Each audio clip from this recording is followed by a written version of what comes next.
Okay, so in this video I want to talk to you about what are the various types of interviews. Okay, to start with, let's address some of the characteristics you'll see.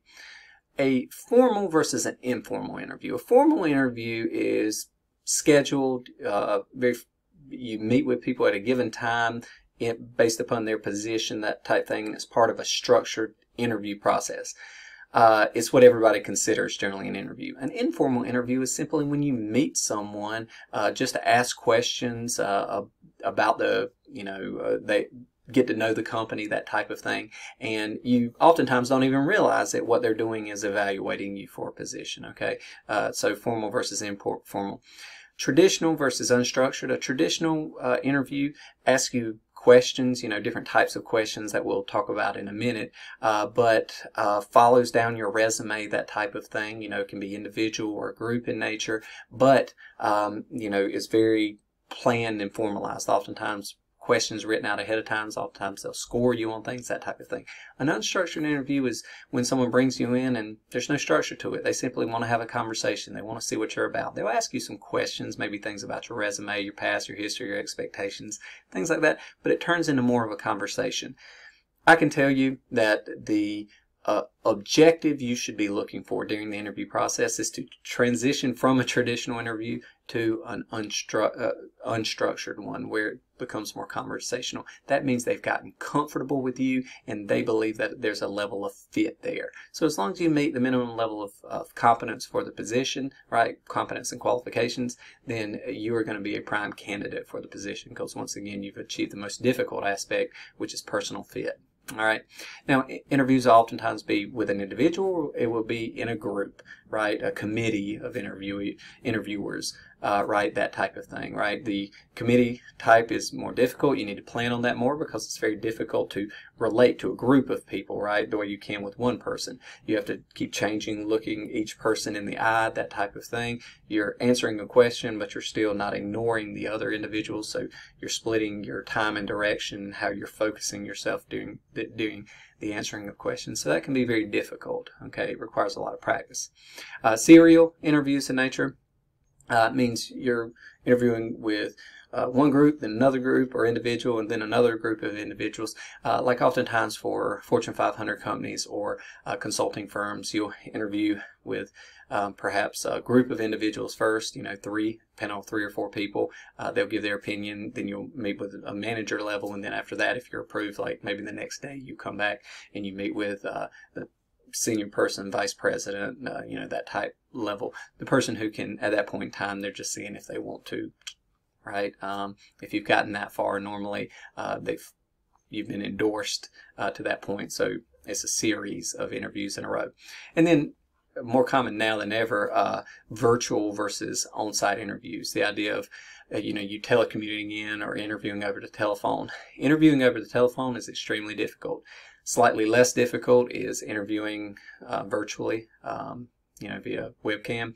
And the preferred method, or should be for most people at least, for people who have any level of personal intercommunication skills, is an in-person, on-site interview, right, where you can relate to people, you can communicate with your hand gestures, your facial gestures, that type of thing, your expressions, that type of thing, right, to aid the actual words you're using and things like that, right?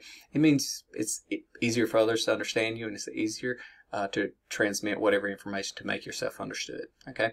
Now, those are just characteristics of interviews. Now, types of interviews really focuses on like the nature of questions that they're asking, right? But there are, categories of types of interview, such as informational interview.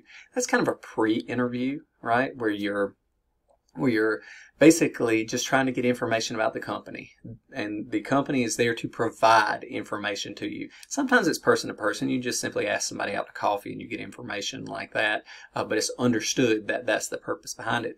But oftentimes, particularly in business schools, informational interviews are very planned. It'll be a number of employers that show up, and their entire purpose is to ask questions, provide information to students, to create a level of awareness for for application purposes, that type of thing. All right, so next would be the screening or telephone interview, and this normally happens either with inside the company's HR department or through a recruiter who's recruiting on behalf of the company for candidates. And basically all it is to provide you information about the position and to get information from you to make sure you're a good fit for the position. As the name implies, it is more to screen you out than anything else, right? They're trying to whittle down the candidates, and they're trying to make certain that only the people that fit the best and meet the qualifications, right? So they're actually trying to identify hiccups that could come in the process. So they're screening out people that just wouldn't work for the position for whatever reason, right? Now, once you actually get into the interview, you're going to get all types of questions. Lots of interviews are focused around a specific objective, right?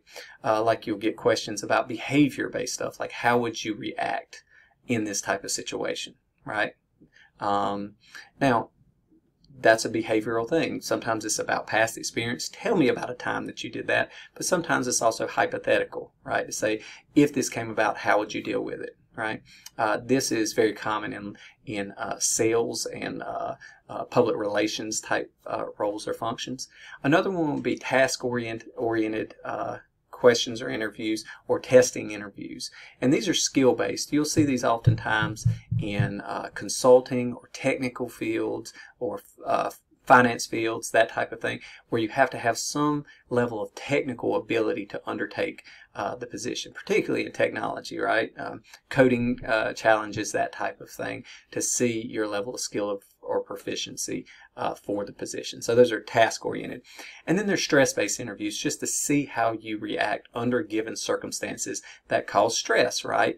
High pressure, short timeline, very difficult task, difficult people to deal with, that type of thing. So taken together, these are the type of questions that you see that will characterize the nature of the interview. So once again, any of these types of interviews can carry any of these formal characteristics that you'll see. So as long as you're familiar with them, what they are, the different characteristics and different types, you can do the research yourself for the position you're applying for to determine what is this going to be like. Is it going to be a single interview, a serial interview, on-site or virtual? You know, your objective being to make it traditional and you know, less traditional, more unstructured, that type of thing. So it will create comfort and confidence in the process. So ultimately, you should perform better knowing what to expect and being able to prepare for it.